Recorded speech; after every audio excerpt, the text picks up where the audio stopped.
Welcome to Wisdom Shared, where parents are the experts and connection inspires change. I am your host, Carole Blueweiss, and today on my 14th episode, I will be sharing some of my own wisdom as I include an interview conducted by Kathy Cox on her podcast, Knowledge for Caretakers.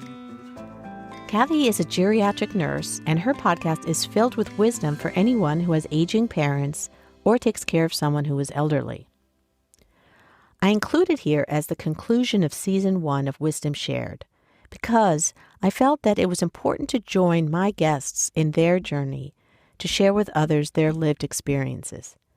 In my case, I was asked to speak as a professional doctor of physical therapy and offer my thoughts about movement, exercise, and wellness for seniors who are discharged from the hospital and are cared for by family members or by home attendants. But I am also living a similar journey myself with my 85-year-old mother, who I look forward to visiting as often as I can. My mother has her share of challenges: arthritis, hearing loss, spinal stenosis, balance dilemmas, to name a few.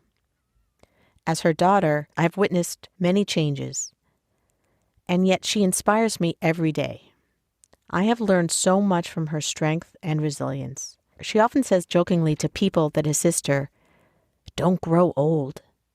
And I always say under my breath, what she means is take care of yourself so you can feel young. And then I say to my Mom, if we don't get old, we die, so maybe you can stop saying that.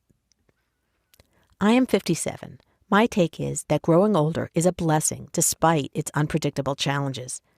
The good news is that I have learned from research and clinical experience that there is more we can control about how we age than we are led to believe. In this interview, you will hear some of my ideas. I hope this episode will inspire those of you lucky enough to still have your parents in your life, and to those of you who are growing older yourselves. It is my belief that we owe it to ourselves to become more aware of the changes our bodies go through every single day that affect our balance, our flexibility, our strength, our minds, and our overall posture. And now let's listen to Kathy's interview with me from her podcast, Knowledge for Caretakers.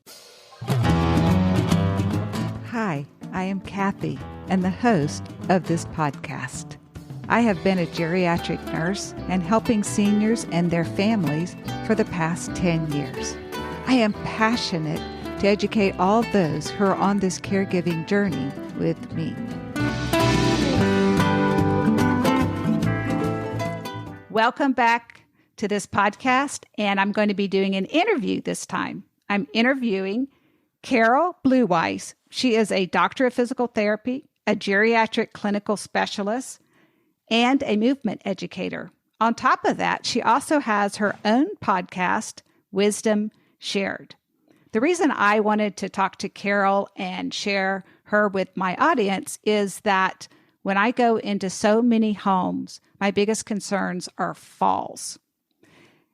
So that's why I wanted a physical therapist to talk to us, because they're the ones that really address a lot of these issues that have to do with falling.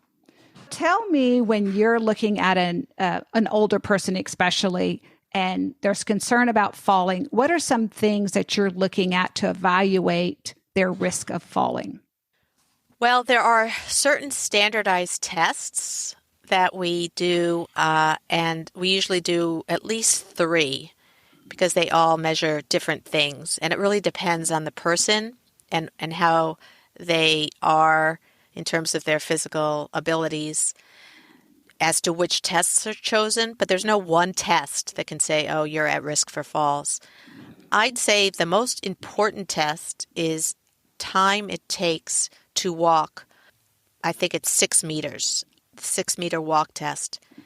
They've shown in research that your risk for falls increases with the slower walking speed, depending on if you are a community ambulator or if you're somebody just getting out of the hospital and you just need to be safe at home. It's important to do a test that shows how fast or how slow are you walking, because depending on that and comparing it to a chart of norms, it is a reliable way to judge the risk for falls.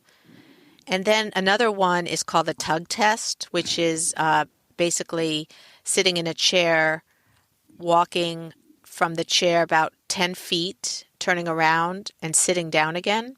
And again, that's compared, the time it takes to do that is compared to norms, which of course are just norms, but it gives you a ballpark figure. And then there's walking at your regular pace, and then there's walking at your fastest pace.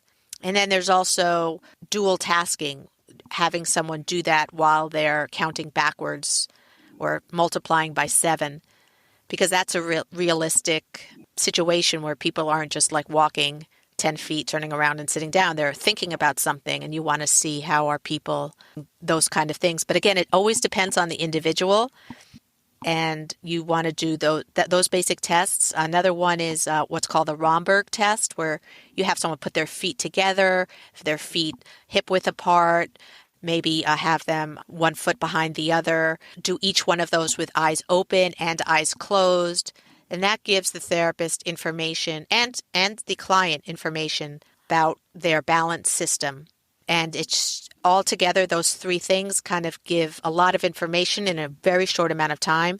And you can really know if somebody is at risk or how much risk or are completely safe pretty much to go home from the hospital, and also to be safe in a nursing facility or to be safe in their home and or to be a community ambulator. When you do those tests, about how long does it take you to do a type of evaluation? It really doesn't take long, but what takes a long time is you're talking to the person and, getting them set up, and it depends on what kind of facility you're in. Ideally, you can do those 3 tests in 20 minutes, and then ideally you have time to work on something specific that the person needs. But actually, in doing those tests, you're still giving therapy, so to speak, because you're walking, you're getting up from standing to sitting position. There shouldn't be any real coaching going on, but just by virtue of moving, you're getting some treatment, and that usually leaves about 10 minutes to do some other treatment. It's tricky. That's probably the trickiest thing about working with anybody really in a clinic is the time, because ideally we'd have more time than we have, and it would be considered a third maybe of the treatment, and then the rest would be much more treatment. But given that many clinics, you're lucky if you have a half an hour one-on-one, that would take up about 2/3 of the half hour. Ideally, you have an hour and then more time to do other things.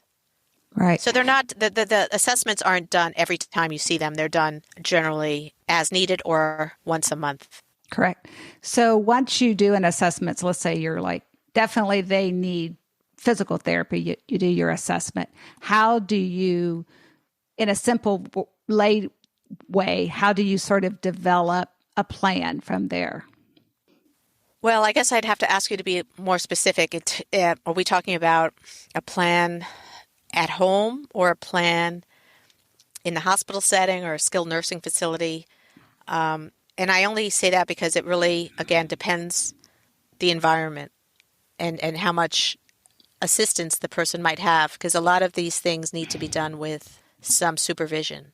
Correct. So I think I would probably imagine more in the home. Most of the time, the clients we see, they sort of go hospital, then they go rehab. And so when they're in a lot of those settings, they are getting a lot of intense treatment, either nursing or rehab. Right. And so the families are not, they're kind of involved in that, they're kind of kept apprised of the process. But then all of a sudden when they go home, the families become a little more involved in this process because, they feel like they're more responsible for mom and dad or their loved one at that point. So probably it would be more if they're in the home, they've had probably some therapy and they can go home now. So they have a little bit, I guess, of independence, but they still probably need some therapy. Right. Well, my belief is everybody needs therapy. It's like, personal training. We can always be better. We can always be stronger. And especially if you're coming home from a medical facility, they're basically discharging people much earlier than they used to because they need the beds, and then there's the insurance criteria. So you're not necessarily being discharged because you are just fine. You're being discharged because they need the room. So usually home care is covered if you have Medicare. If you are homebound at home. And that would be, I think, 2 to 3 times a week, somebody would come in and evaluate whether you need PT, OT, whatever services.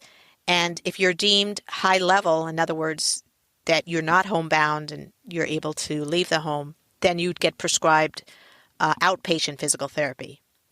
And in both cases, and even when you leave rehab, the ideal situation is that you're given home exercises. And those are the one way to keep up a little bit with a routine to stay stronger. They're usually given at the level that they are at that time. The ideal scenario is that they get reevaluated. Let's say they're home and they're discharged with just home exercises, that somehow they get checked on again, because probably if they've been doing the exercises, they become too easy and then they need the next level of challenge. It's a little tricky. Some would say, like home care, it's very hit or miss because they come in maybe for 15 minutes. You don't get a whole lot done. So these days, it's really very important that people do their own exercises, whether it's with the home health aide, with a family member, or even themselves. But it's a big thing is motivation and creating a routine. The other thing I would say about that is, in an ideal situation, I think you're teaching the person who's going home how to make their everyday life exercise. Every time you get out of a chair or every time you sit down, if you've been given proper coaching about that, that will strengthen a whole lot of muscles and give a lot of flexibility and range of motion to many joints. So that can be an exercise, and that would count. And as a matter of fact, one of the tests given, not necessarily for falling, but just for a very good general conditioning test, is sit to stand. And you time somebody how many times they can stand up in 30 seconds. That's a very important skill. And you can instruct the person to, let's say, put more pillows on their chair to make it a higher surface. So that makes it easier. And then you can instruct them, as that gets really easy, they can take the pillows away.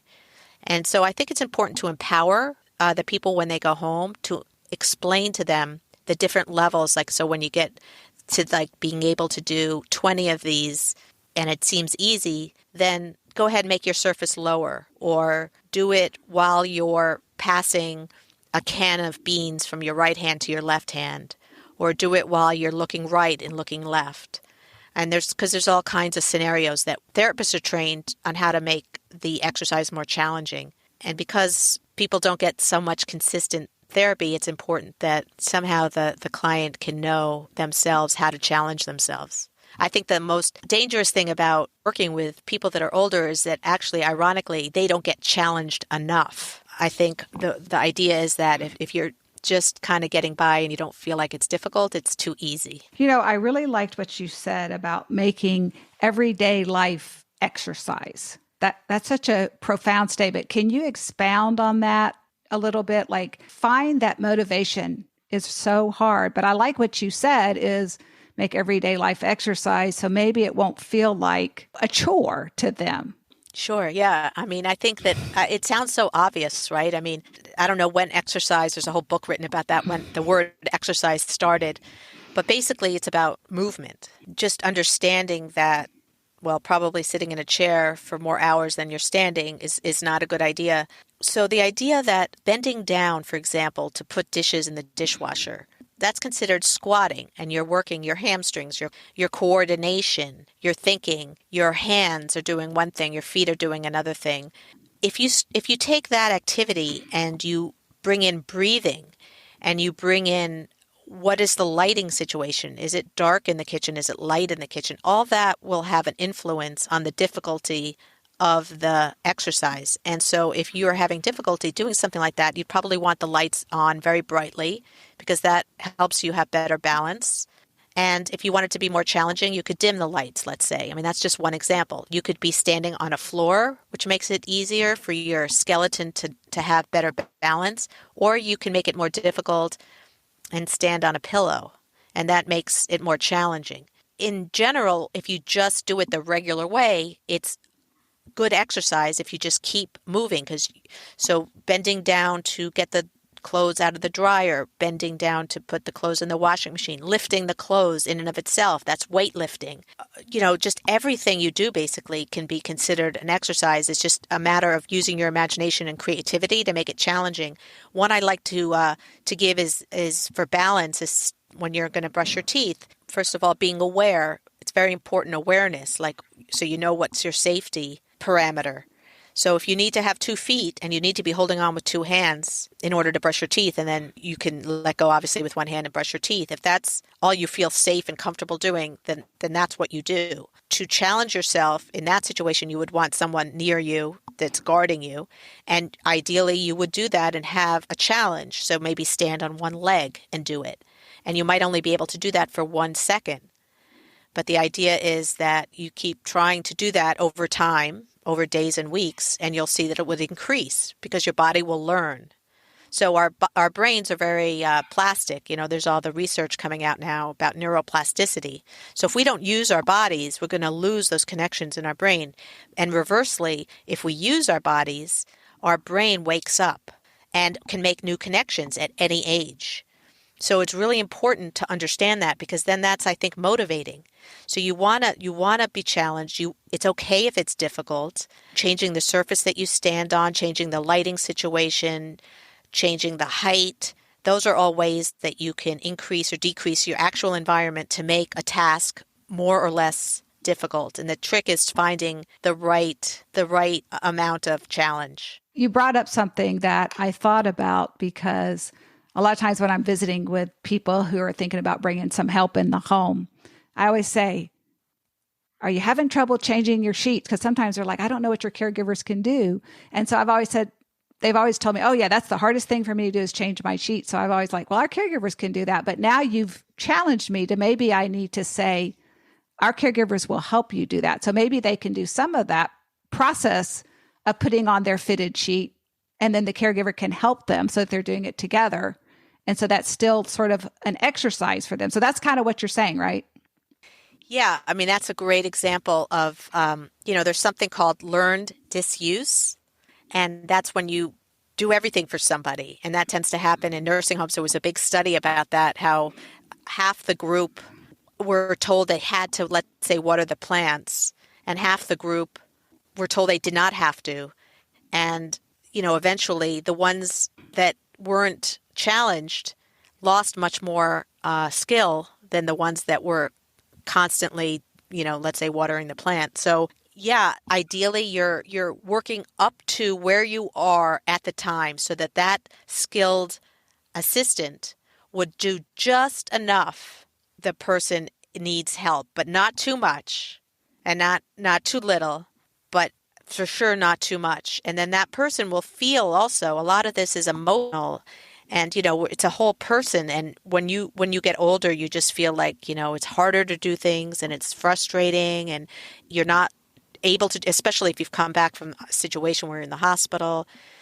So the more you see that you can do for yourself, it builds up your self-esteem and your self-image, and then it also will help motivate you to continue to move and do more and more.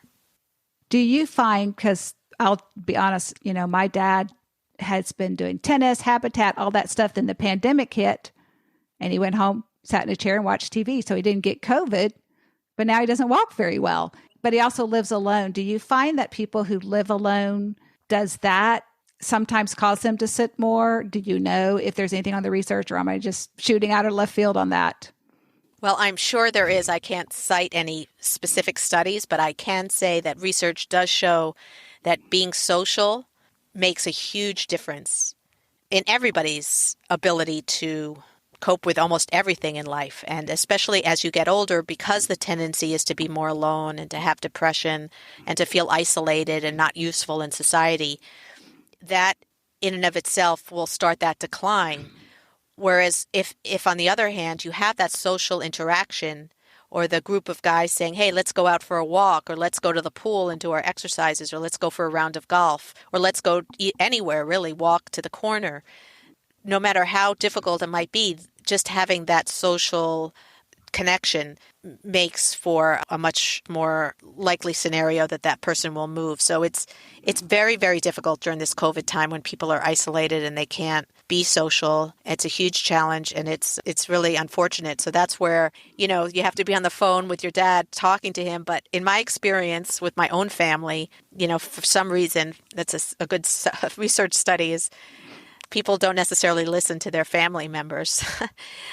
So best to maybe get a friend of your dad's to call, have them call your dad and say, hey, let's at least talk on the phone, and let me see your kitchen. Let's FaceTime. Let's do a little walk around our houses. You just have to be creative, but it's tough with the technology and the older people at this point. Some of them are better than others, and so it's a challenge. The other thing that I've noticed in older people, I think it was first time it was actually a friend of mine, his wife went in the hospital. She walked in, but then she wasn't walking when she came out. It was 5 or 6 days laying down, so she didn't have use of her muscles. Or another lady, she went in the hospital. She's like, why can't I walk? And they're like, you haven't used your muscles in like 6 months. When they get to a certain point, is that something that's going to be hard to reverse as they get older? Is it difficult to reverse? Is it better to prevent? What are your thoughts on that one? Yeah, my first question would be, where were these people that they were bedridden for that long? Because that's pretty unheard of in this day and age, because we all know how lying in bed, I think it's 2 weeks, can reverse any kind of forward momentum you've had in terms of muscle building, and you can lose a lot of muscle mass. And that on top of the fact that at a certain age we have what's called sarcopenia, which is a lessening of muscle mass, which tends to happen physiologically as we age. So it's not that we can't gain muscle. Absolutely, we can. It's all the more reason why the last thing you want to do is rest too much or stay in bed too much. So for sure, it's about prevention, that never happens to begin with. And then it really depends on the person's, was this person an athlete? And then they can have that kind of gung-ho, like, I'm going to work through this, I'm going to get better, I can see where this can go, and they have that attitude already in their system, versus someone who was always a couch potato, and they're going to be at a much less advantageous situation, because you can't change someone's behavior. Let's put it this way, it's very hard to change someone's behavior at a time when they're already being challenged physically. So to answer your question, you should just never let that happen. Right. I wish that was true. It's just difficult. Like you said, my dad's long distance. My brothers, they do live in town, but we all work, and it is hard to get over there and be like, come on, Dad, let's move. And I didn't realize what was going on because I live 12 hours away. So to wrap it up, if you were to give, a couple of recommendations, I know you've covered them in detail. What would you recommend to family members of older people or older people to try to, prevent falls and not lose those muscle masses? The first thing I want to say is encourage them to move. And I have to say that the reality is that sometimes saying those things to somebody who you've said this to over and over again, it just doesn't get abided by. And I think that just has to be discussed and talked about. Ideally, your loved one, your family member should be moving more, but the reality is that they may be depressed, or they may not want their daughter telling them what to do.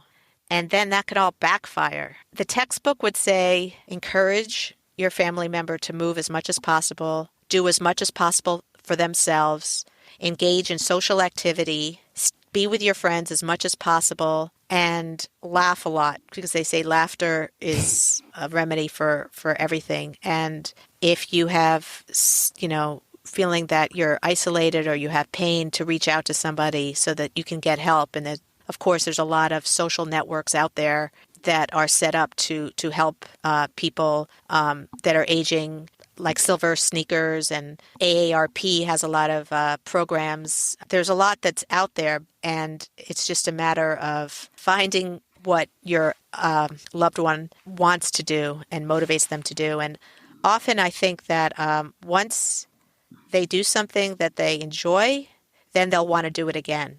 So if someone's reluctant to go, let's say, join a swimming group, but they do it just once and they feel how they feel afterwards, then they're more likely to go back.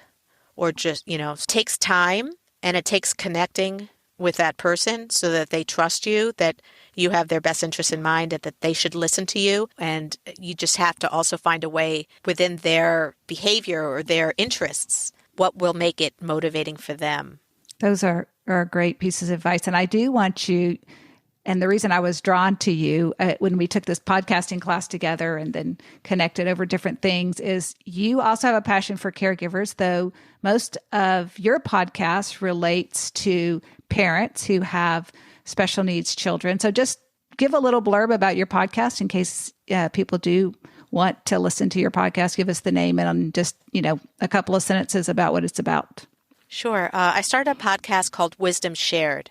I had come across parents who had extraordinary children with challenges that, unfortunately, in our society of ableism, were just not necessarily taken seriously or seen for what they are, and a lot of misunderstanding. And yet these parents were just such advocates and have learned so much in their struggles to work with their children and obviously get them the best education, the best therapies and all that. And I thought, wow, there's so much that gets reinvented and reinvented.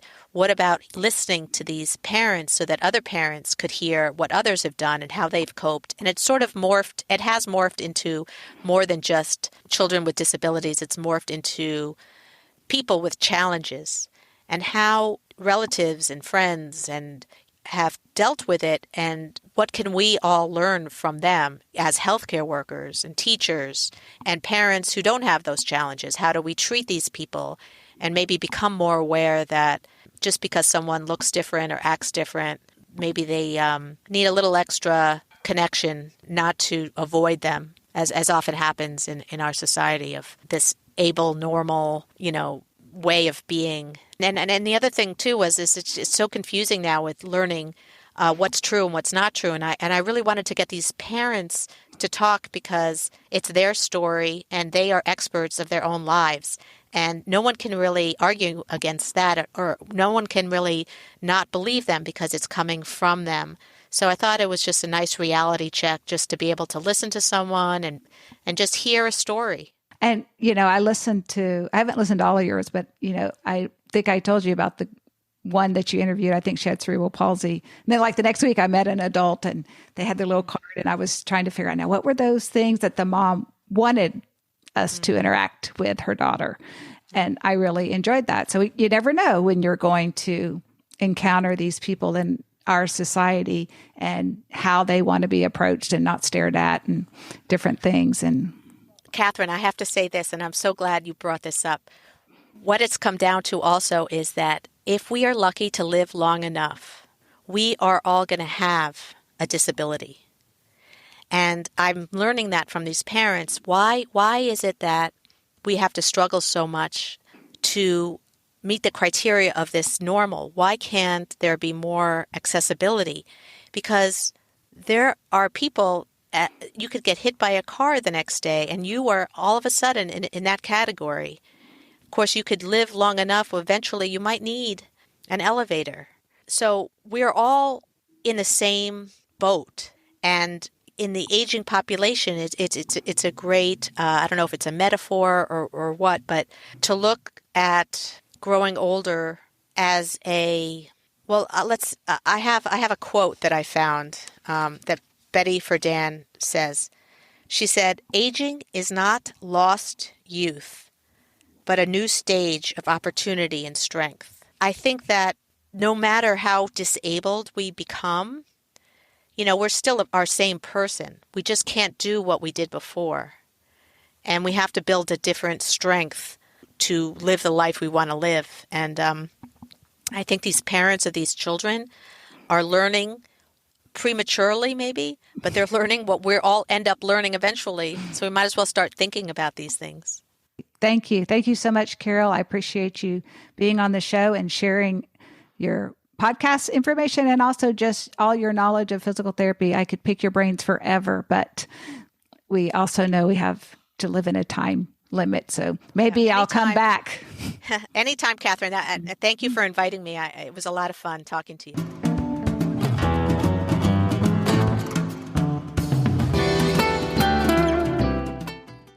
There's so much I've learned from my guests on this podcast. We are all creatures of change, born with unique qualities that contribute to society in many different and important ways. Growing older is one way, which, if we are lucky enough, we will continue to age and inevitably probably need accommodations to have accessibility and compassionate consideration for the different challenges we will face. Wisdom Shared has made it crystal clear to me that the more we understand others in their processes, embrace diversity, and the more we can appreciate each other, whether it's in old age, being born with a so-called disability, or becoming disabled after birth by illness or accident, we are all more alike than different.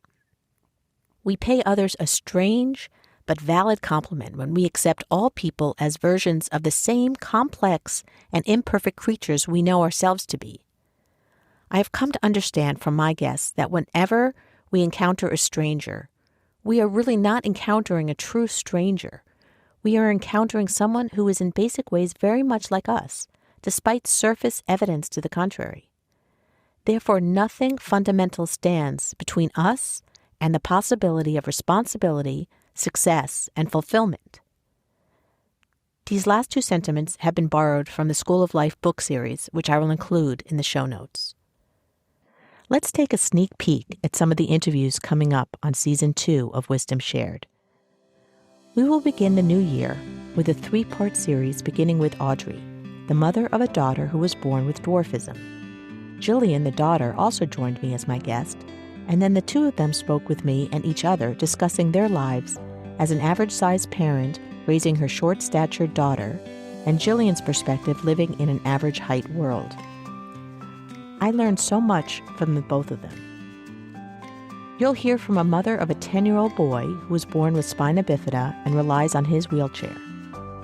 They worked tirelessly to build a neighborhood playground that is accessible in every way to every child.